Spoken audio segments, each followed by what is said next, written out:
فارس الصنديد، أنا خالد بن الوليد. تقدموا يا جند الله. الله أكبر.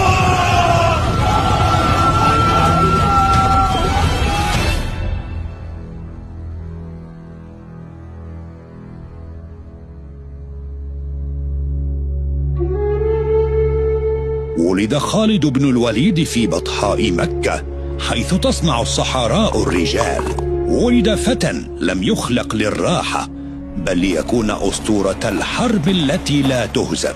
ولد من صلب أحد أعظم سادة قريش، سيد بني مخزوم، الوليد بن المغيرة. لم يكن طفلا عاديا يلعب بالرمال، بل كان يرى في وميض السيوف مستقبله. أصيب بالجدري فترك على وجهه ندبة في خده الأيسر، لكن ذلك لم يضعف هيبته، بل زاد من صلابته. كان خالد يراقب تدريبات الفرسان ويدرك أخطاءهم قبل أن ينطق بها أحد، حتى قال عنه أبوه: هذا عقل مقاتل، قبل أن يمسك السيف. نشأ على أن العزة هي الهواء الذي يتنفسه، وأن القوة هي الهدف الذي يقصده. فكانت عشيرته مخصصة فقط للقتال والأمور الحربية والعسكرية في قريش، وبالتالي نشأ نشأة عسكرية قاسية في وسط صحراء مكة.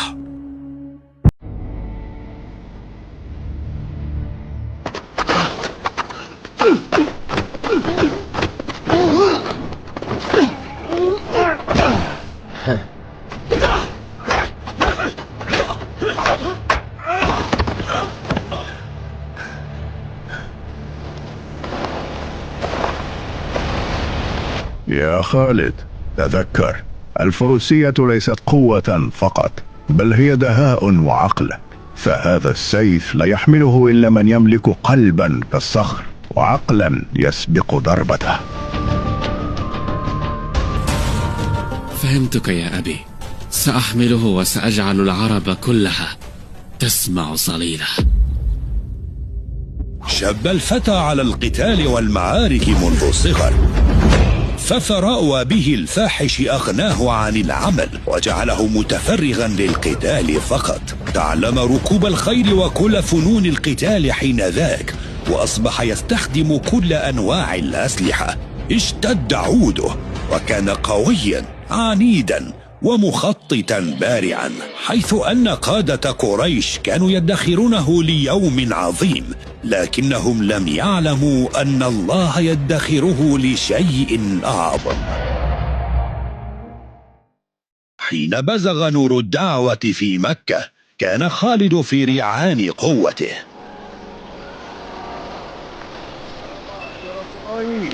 يا معشر قريش، إن محمدا يدعو لدين جديد. ألسنا نحن أحق منه بالنبوة؟ فنحن أكبر منه سنا وجاها. لكن خالد لم يكترث بكل هذا، فلم يكن من عبدة الأصنام، لكنه لم يكن مؤمنا أيضا، فأخذ من الدعوة موقف الحياد. كان عقله مشغولا بالسيوف أكثر من العقائد، ومع ذلك لم تمر الدعوة من أمامه دون أن تترك أثرا خفيا في قلبه، أثرا لم يفهمه إلا بعد سنوات.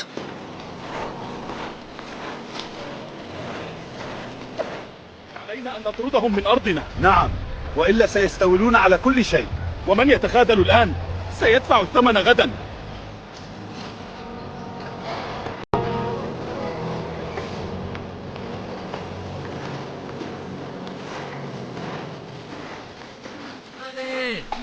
انتظر.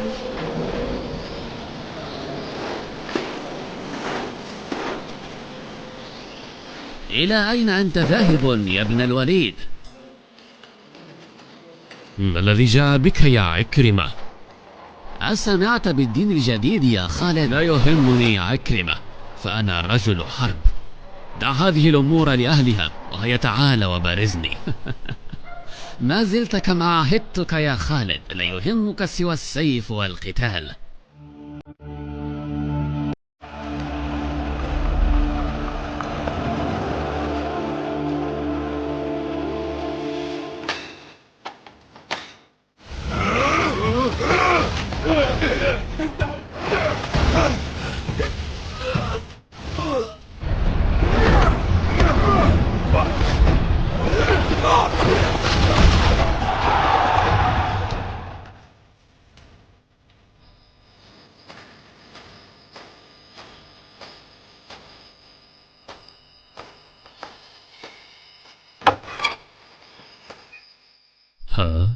ما بالكم هكذا؟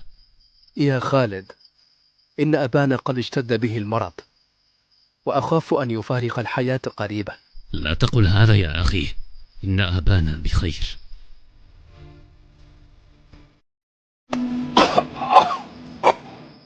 يا أولادي، أظن أن لحظتي قد جاءت. أي بني، أوصيكم بثلاث: دمي في خزعة.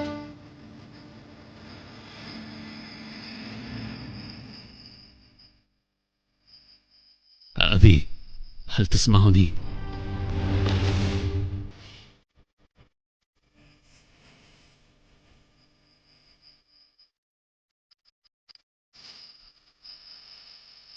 مرت السنوات سريعا حتى حانت اللحظة التي غيرت كل شيء. أول قتال فعلي بين المسلمين وقريش، غزوة بدر.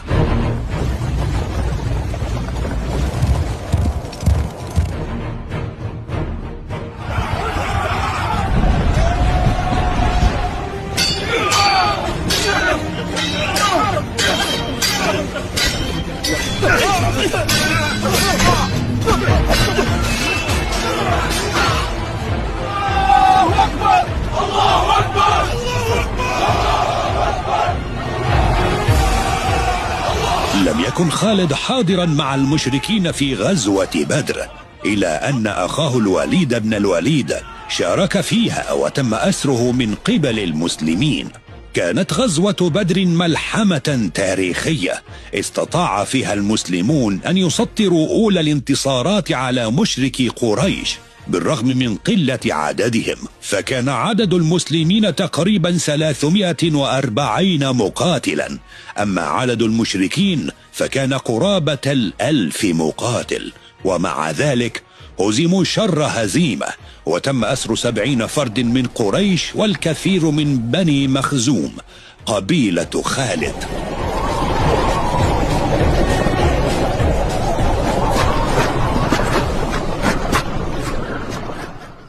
أحقا ما سمعت؟ هل تمت هزيمتكم في بدر؟ ألا ترى وجوهنا البائسة؟ كيف ذلك؟ كيف ل300 رجل أن يهزموا 1000 من مقاتل قريش؟ لست أدري يا خالد. شعرت وكأن الأرض تتزلزل من تحت أقدامنا. شاهدت أبي سيد قريش يقتل أمام عيني ولم أحرك ساكنا.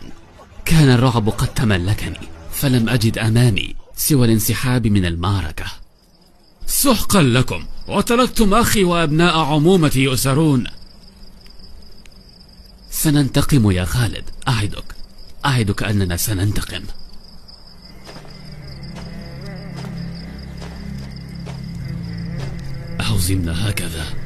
أهزمنا هكذا بكل سهولة؟ هل هذا حظ أم ماذا؟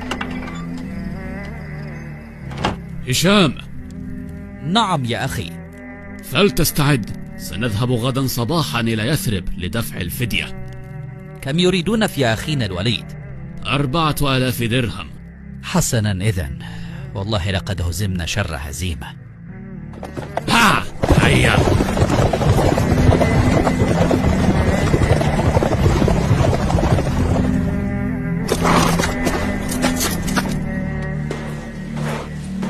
أين أخي الوليد؟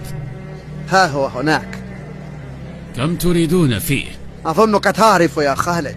حسنا، هذه 4000 درهم. حرروا وثاق الوليد بن الوليد، فقد تم دفع فديته. سلمت يا أخي، أهلا بعودتك. أهلا بك يا أخي، سعدت برؤيتك. هيا بنا فلنعد لمكة. هيا بنا.